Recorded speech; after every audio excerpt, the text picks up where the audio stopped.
How you doing, guys? We're back with another interesting stuff.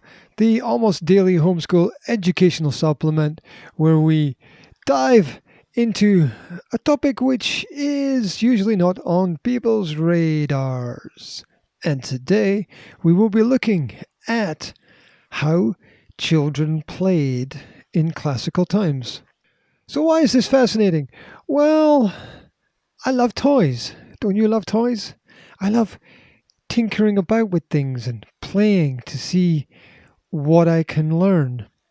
And as such, sometimes I think of myself as maybe just wasting a little bit of time here and there, but other times I think of myself as a little bit of a scientist, seeing what is going to happen if I do a certain thing a certain way. And that's what I love about play. I love the experimentation and just not knowing what's going to happen next and using the imagination to make everything possible. Don't you love it too? And you know what? We all have some favorite toy. I'm just looking at my shelf over there, and I've got a Rubik's Cube there, got a couple of Lego figures, got a few dice, there's a few cuddly toys. Um, craziness around here. Anyway, so what was your favorite toy when you were a kid? I'm sure you had one, right? My favorite toy was a rocking horse, I think, when I was very young. One day we passed it on to somebody else, and I remember crying, standing at the door crying as the car containing the rocking horse drove away. But we have to learn to let go of things and pass things on from time to time. Then as I got older, maybe my bikes, because they gave me some freedom to travel and have a little adventure. But everybody's got something, right? Maybe a car, maybe a doll, maybe a bear, maybe a game. I'm pretty sure everybody's got something that they love. So how did this work in the ancient world?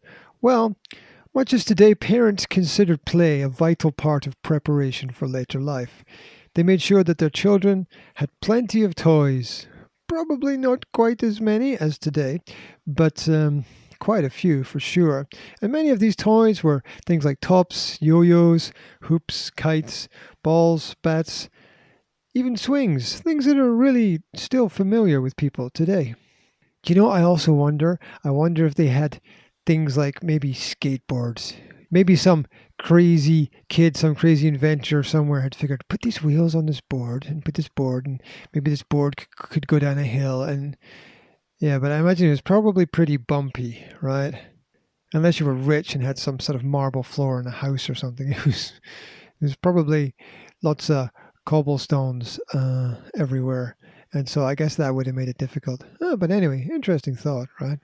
So, way back in the days of classical times, older children would play all sorts of games. One of the favorite ones was called Knucklebones or Astragoli. It was a game much like the present day game of jacks. I'm not sure if you know that. I'll try to explain it. The game was particularly popular with Roman girls.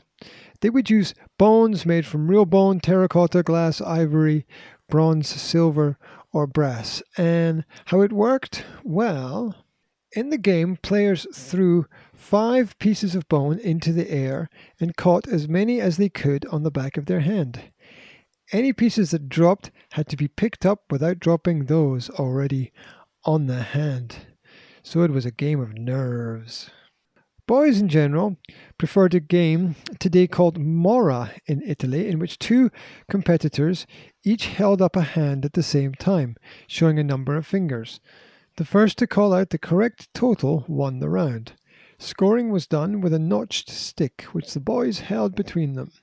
Each time a player won, he grasped the stick a notch higher. Another game, Bronze Fly, was like blind man's buff. A child was blindfolded and spun round and round. The other children stood round the blindfolded child and threw thin strips of papyrus, a kind of paper, at him until he caught one of them. The player who threw the strip that was caught then had to take his turn in the center. One more game that was popular was called Cooking Pot. One child sat in the center of a circle of others who prodded and jeered at him while he tried to touch them with his foot. The child he touched had to take his place. Sounds a bit like fun, doesn't it? Now, the games weren't just all physical.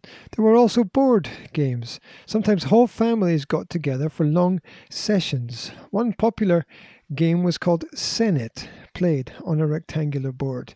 It's a bit similar to the modern game of backgammon.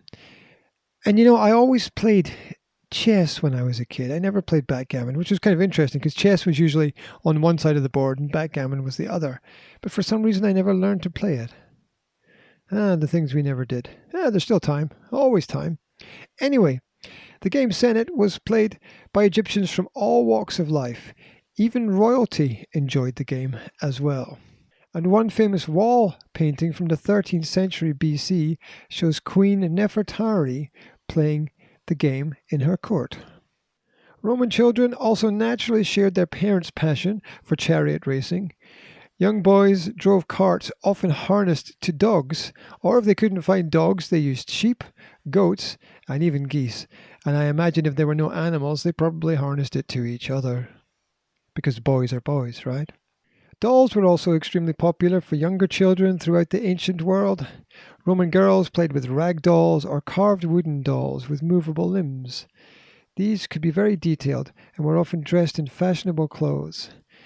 In Greece, dolls were molded from terracotta and painted. It's interesting, as I contemplate this subject, I'm realizing that a lot of what we have in the modern world is just a recreation of what we had in the past.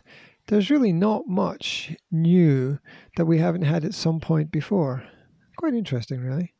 Now, although Roman children, like any others, enjoyed playing games together, there was also the competitive spirit, which could cause tempers to flare and fights to break out. It was often said that children could be found pulling each other's hair and screaming and shouting, and, in the worst case scenario, getting into fistfights. Yep, so in some senses, absolutely nothing has changed. But games were not just for kids. Grown-ups also often got involved. And they also had their own grown-up games as well. At the end of drinking parties, ancient Greeks sometimes played the simple game of kotabos, where players flicked the remains of their wine from their wide-brimmed cups, competing to hit a specified object. I wonder if it was an object or a person they were trying to hit. All sounds a bit silly, really. But then silly can also be fun, right? You can just imagine them all sitting around the table flicking their wine at each other, and it all getting very messy and out of control very quickly. Because sometimes adults are just big children. Anyway, that's it about the ancient world. So what have you done recently? What have you played with? Have you played a game? A board game? Video game? Maybe. I played with Lego yesterday. It's such a classic. You're never too old to build something new, I think, with that stuff. And, I never have a plan. I just sort of pick up the bricks and stick them together and see what comes out at the end. And it's nice to use the classical toys sometimes. We need to remember that there's more out there than computer and video games, although they can be fun too. I even played Roblox yesterday, which is a sort of digital Lego-like adventure game, or a game with lots of mini games in it. If you're a kid, you'll know what I'm talking about. If you're an adult, ask your kids to explain it to you, right? It's interesting. Anyway, and remember that these games that are for kids are actually built and made by adults a lot of the time. I think people forget that. There's a huge industry behind the games that are put out there. But that's probably for another presentation on another day. So as a final note, remember that we can learn a lot from games. About winning, about losing, about friendship, about challenge, about patience, and so much more. So dive in and see what you can learn. That's it for today. Thank you very much for tuning in to Interesting Stuff. I hope this was something new for you. If you'd like something different, drop me a line. Let me know about a topic that you'd like me to cover, and I will try to cover it. Remember, there's always a few comprehension questions under the video. And that's it for today. Wherever you are, whatever you're doing, have a good one. Take care.